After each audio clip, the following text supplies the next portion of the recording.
Xadrez mental. Olá, ilustríssimo ouvinte, esse é o podcast Xadrez Mental, um podcast para desvendar as jogadas do discurso. Eu sou a Gi, aluna da eletiva de Transhumanismo da SPM, e no episódio de hoje nós vamos falar sobre a antropotécnica, niilismo e transhumanismo. A pauta hoje está recheada, então ajeita aí seus fones de ouvido e aproveita esse jogo de xadrez mental.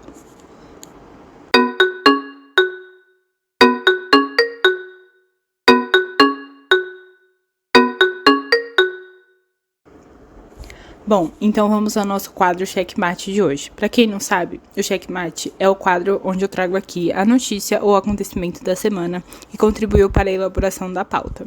E a notícia escolhida para esse episódio é sobre o seminário Don't Die. Sim, isso mesmo que você ouviu, não morra, que aconteceu domingo em São Francisco, nos Estados Unidos. Com ingressos na faixa de preço entre $100 a $1.000, o evento aconteceu em São Francisco, que é a cidade que acomoda o conhecidíssimo Vale do Silício, que é somente o polo tecnológico mais importante do mundo, para quem não sabe. E foi organizado por ninguém menos que Brian Johnson, um milionário de 46 anos do ramo de tecnologia que ficou popularmente conhecido por gastar a bagatela de $2 milhões por ano para tentar voltar a ter 18 anos novamente. O projeto Blueprint de Brian, que se chama assim porque ele disse que gostaria de não morrer para ver como a empresa dele vai ser no futuro, consiste em uma rotina ultra diferenciada de sono, alimentação, exercícios e exames médicos, acompanhada por 30 profissionais entre médicos e cientistas. Nesse seminário que aconteceu domingo, foram realizadas palestras e debates que reuniram diversos cientistas e representantes de instituições médicas. Porém, também estavam presentes representantes de empresas farmacêuticas, do ramo alimentício e de cosméticos, com estandes oferecendo amostra grátis e demonstrações de produtos. Bom, aparentemente esse projeto pessoal dele deixou de ser tão pessoal assim, não é mesmo? Então vem comigo, bora discutir.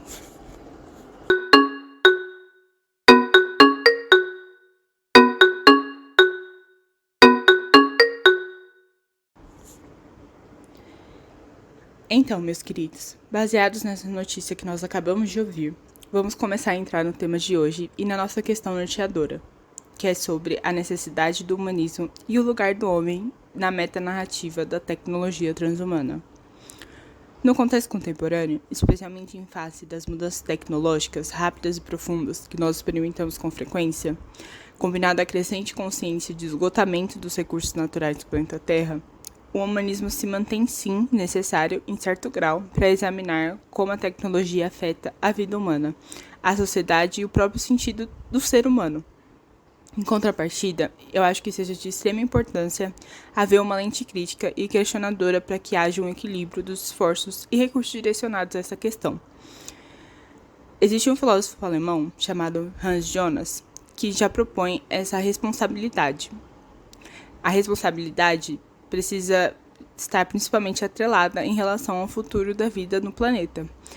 Porém, voltando ao que aconteceu domingo em São Francisco, na Califórnia, essa responsabilidade proposta por Jonas está limitada a interesses individuais que são capitalizados por aqueles em posições de poder social e econômico. Não coincidentemente, o lugar em que Brian ocupa atualmente.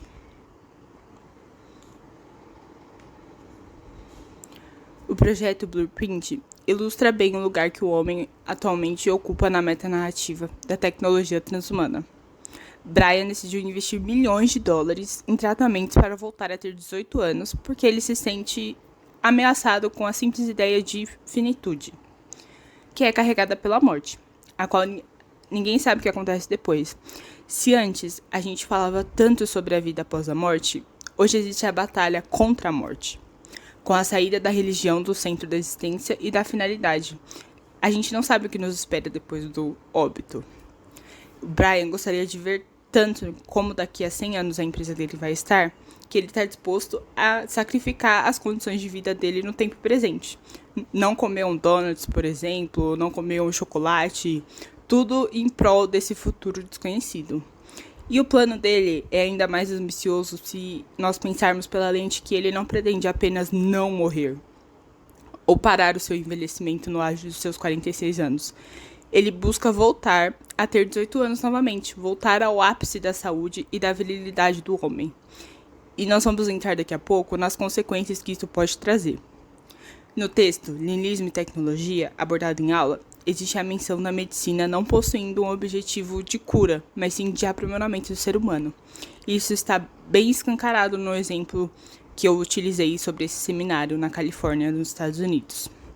Existem hoje, que a gente sabe, diversos remédios em que a bula promete anular os próprios efeitos do ser humano.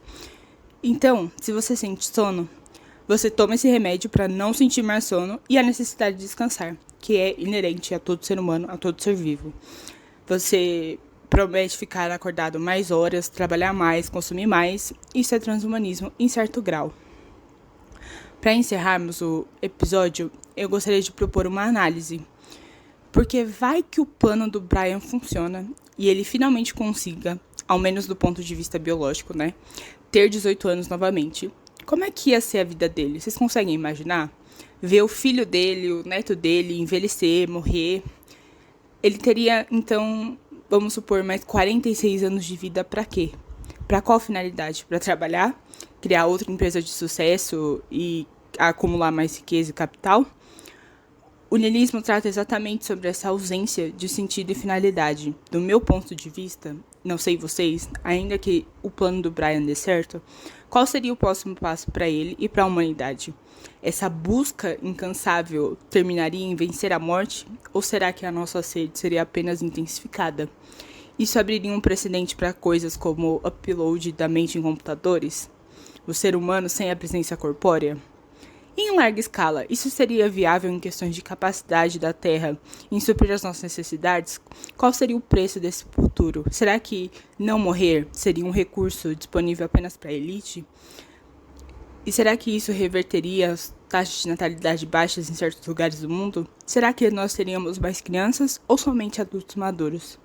Esses questionamentos não são tão óbvios quanto parecem, já que, do ponto de vista midiático e da sociedade, existe uma visão positiva desses avanços.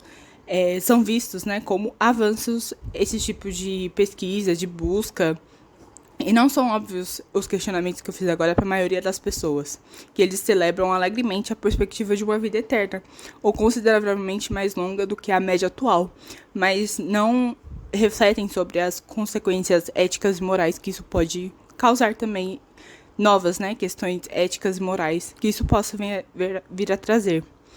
Então, depois de alugar esse triplex na cabeça de vocês, eu deixo essas questões e eu dou checkmate no episódio de hoje. Obrigada por ter escutado, beijos e até a próxima.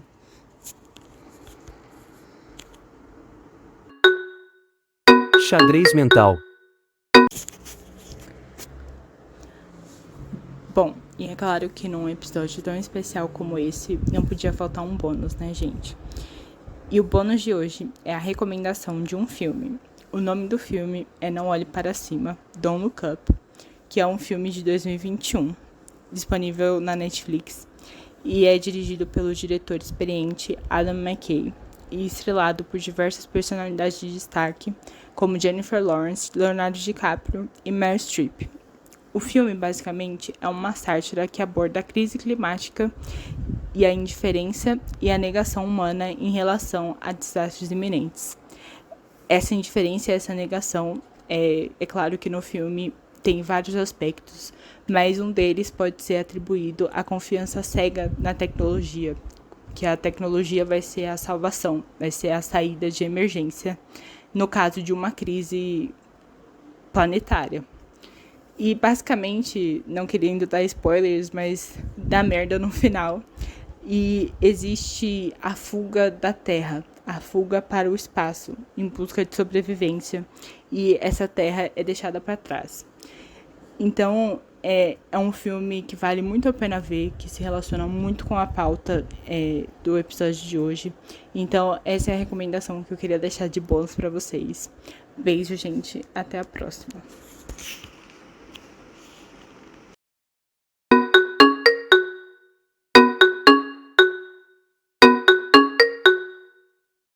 Xadrez mental.